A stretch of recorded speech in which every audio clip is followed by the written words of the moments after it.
This past weekend, tragedy struck at Travis Scott's Astroworld Festival in Houston. A crowd surged towards the stage while the rapper performed, leading to 8 confirmed deaths and hundreds more injured. The situation, its aftermath, and what it can mean for festivals everywhere continues to balloon as more information comes forward about what really happened. I'm Alani Zola for Complex News, and here's everything we know so far. Scott's performances have a track record for being wild. In Scott's 2019 documentary with Netflix, Look Mom, I Can Fly, the rapper's 2017 show in Arkansas was so chaotic, he was hit with 3 misdemeanor charges for inciting a riot, disorderly conduct, and endangering the welfare of a minor. An attorney for a man who was partially paralyzed at that show put the blame on Scott, saying, quote, "Make no mistake about it, his desire for chaos caused this horrific tragedy." Scott's Astroworld Festival first launched the following year during the rollout of his album of the same name. He was inspired by Six Flags Astroworld, a theme park he attended growing up. Since then, the festival has become a yearly event, except for last year due to the pandemic. In 2019's Astroworld Fest, 3 people were trampled, but there were no deaths. This year, however, the moshing and raging that have become staples at Travis Scott's shows turned deadly. During the festival's first night, Friday, November 5th, a crowd of more than 50,000 surged the stage as Travis performed, inevitably crushing those in front as they were made unable to move or breathe. The traumatic event led to the deaths of 8 people between the ages of 14 and 27 and injured hundreds of others. A 9-year-old is currently fighting for his life after suffering from severe brain swelling after being trampled in the stampede. And more details about what happened have started to come forward. Concertgoer Madeline Eskins, an intensive care unit nurse, took to Instagram with a lengthy statement, saying, quote, "I passed out because people were pushing up against me so much that I couldn't breathe." Eskins also told CNN that she came to in a different area with a water bottle in her lap. Barricade breaches and crowd control issues that arose during past Astroworlds led to security being strengthened this year. Almost 100 more event security staff were added, over triple the amount of armed private staff, and almost double the amount of police officers when compared to last year. Plus another 528 that provided security, and 755 private security officers contracted through Live Nation. Despite the numbers, members of Astroworld's security firm have been scrutinized due to quality concerns. Contemporary Service Corp employee Darius Williams, who recently was hired for the event, told Rolling Stone that the security hiring process for Astroworld was rushed, saying, quote, "It felt like they just needed bodies, like they were hiring anyone who passed a background test. They even increased the bonus they were offering." Even with the added staff, they were still powerless against the surging crowd. A recent video from the festival shows that people were still able to rush through security gates at the start. There's also video of attendees climbing video towers to try and get the cameraman to alert someone to stop the show, as well as shocking footage of ambulances deep inside the crowds and video of concertgoers climbing emergency transport vehicles, delaying response time. Houston Police Chief Troy Finner announced that a security officer felt a prick in the neck that night when trying to restrain a concertgoer. He was reaching over to restrain or grab a citizen, and he felt a prick in his neck. When he was examined, he went unconscious. They administered Narcan. He was revived, and the medical staff did notice a prick that was similar to a prick that you would get if somebody's trying to inject.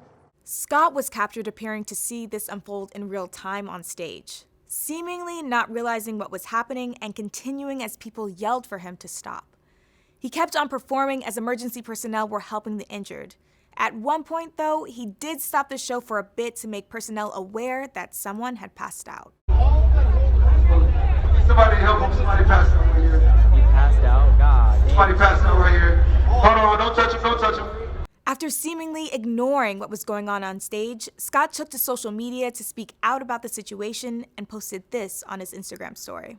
Out prayers to the ones that was lost last night. We're actually working right now to identify the families so we can help assist them through this tough time. You know, my fans really mean the world to me, and I always just really want to leave them with a positive experience.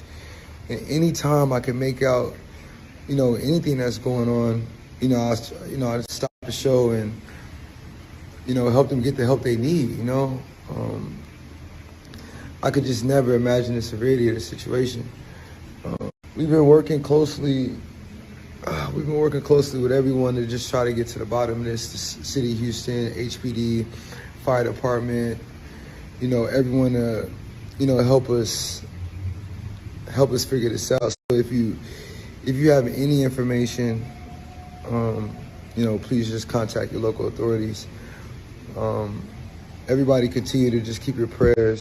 I mean, I'm honestly just devastated, and I could never imagine anything like this just happening. And I'm gonna do everything I can to keep you guys updated and just keep you guys informed on what's going on. Kylie Jenner broke her silence about the event and posted a statement on her Instagram story days later, writing, quote, "Travis and I are broken and devastated. My thoughts and prayers are with all who lost their lives, were injured, or affected in any way by yesterday's events. And also for Travis, who I know cared deeply about his fans and the Houston community. I want to make it clear that we weren't aware of any fatalities until the news came out after the show, and in no world would have continued filming or performing." Drake, who was also on stage performing that night, waited a couple of days before posting a lengthy statement, saying that his heart is broken for those who lost their lives and are suffering. The investigation into what happened is currently ongoing. Most recently, the Houston Chief of Police revealed that he spoke to Scott about his concerns surrounding the concert beforehand, suggesting that his concerns were not taken into consideration. Concertgoers are pushing to make sure that someone is held responsible for their experience. Billboard recently revealed that a lawsuit has already been filed against Scott and Live Nation, claiming that what happened was, quote, "predictable and preventable, a motivation for profit at the expense of concertgoers' health and safety, and the, quote, encouragement of violence." Another lawsuit has also been filed against Scott and Drake, who, according to the suit, came on stage alongside Travis Scott and helped incite the crowd. Scott's also facing more fallout in ways that couldn't have been predicted. His Fortnite emote has been removed from the game following the fallout from the festival. If you remember last year, he had a massive virtual concert on the platform, viewed by millions. Scott announced recently that he will cover the funeral costs for those 8 people that were killed, as well as provide the mental health resources for those impacted by the tragedy. Scott's also offering a full refund for Astroworld attendees and pulled out of the upcoming Day in Vegas festival. This tragic situation could impact concerts and festivals in the future. Hopefully, the aftermath will make these kinds of events safer for everyone. Complex sends its condolences to the families of those lost at Astroworld. For Complex News, I'm Alani Isola.